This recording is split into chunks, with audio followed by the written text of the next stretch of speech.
রাজীব শাহ, সে হচ্ছে একটা মসজিদ বানিয়েছে এবং তার কাজ কাম দেখলেই বোঝা যাচ্ছে সে একটা ফ্রড।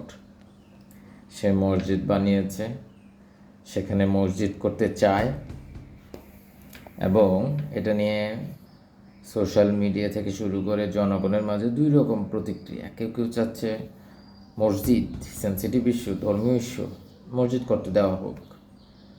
আরেক জায়গায় বলছে যে সে একটা ফ্রড, আশেপাশে মসজিদ আছে, সেখানে মসজিদের কোনো প্রয়োজন নাই, তাই এটা ভেঙে দেওয়া হোক বা তাকে সরিয়ে দেওয়া হোক।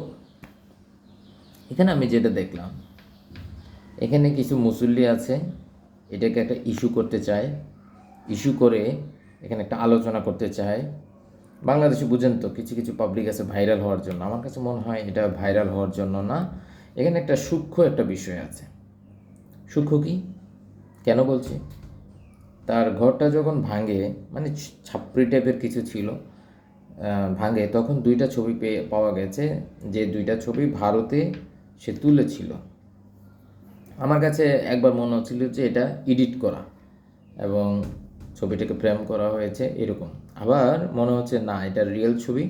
যদি এডিট করা হয় তাহলে তো ধরেন এটা ঠিক আছে একরকম, আর যদি ধরেন যে রিয়েল হয়, সে ইন্ডিয়ায় ছিল, তার মানে সে একটা জায়গায় বলছে আমি এমন কিছু শেয়ার করব যেটা আপনাদের সাথে আমি করব না, আমি হচ্ছে যাদের সাথে শেয়ার করার কথা তাদের সাথে শেয়ার করবো। অর্থাৎ তার জ্ঞান কিন্তু আছে, তার সুস্থ মস্তিষ্ক, আমার কাছে যেটা মনে হয়। এবং এমনও হতে পারে সে একজন ভারতীয় এজেন্ট, সে ভারতীয় এজেন্ট।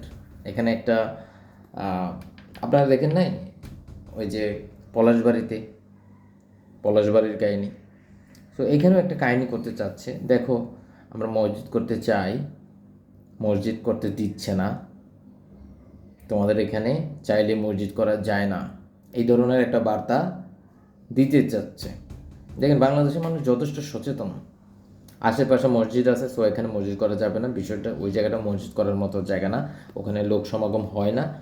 এবং এই বিষয়গুলো কিন্তু মানুষজন রেখেছে। একটা ছেলে এখানে আবার বলেছে, সে বলেছে যে এখানে যদি মসজিদ হয় তাহলে এখানে মন্দিরও হবে, অর্থাৎ মসজিদ যাতে না হয় একটা পক্ষ। আরেকটা পক্ষ হচ্ছে যে এখানে মসজিদ করার কোনো প্রয়োজন নাই, আশেপাশে মসজিদ আছে। তো সব কিছু মিলিয়ে একটা ইস্যু করার চেষ্টা। ইস্যুটা কারা করছে? যারা পালিয়ে গেছে তারা বিভিন্ন ফরম্যাটে আসার চেষ্টা করছে। আমার কাছে মনে হয় এটিও একটা ফরম্যাট। জাস্ট এখানে চাচ্ছে হিন্দু মুসলিম একটা দাঙ্গা লাগানোর জন্যে। আপনারা জানেন মসজিদ একটা সেন্সিটিভ জায়গা, এই ইস্যুতে যে কোনো মুসলিম যারা হুজুর আছে তা চোখ কান বন্ধ করে ঝাঁপায় পড়বে। এখানে একটা হতাহতের ঘটনা ঘটলে এটা আরও ছড়িয়ে যাবে।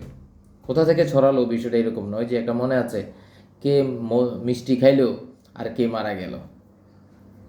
সো বিষয়গুলো হচ্ছে যে বাংলাদেশে বহুভাবে দাঙ্গা লাগানোর চেষ্টা করেছে, কিন্তু বাংলাদেশের মানুষের সচেতনতার কারণে এগুলো থেকে বাঁচা গেছে।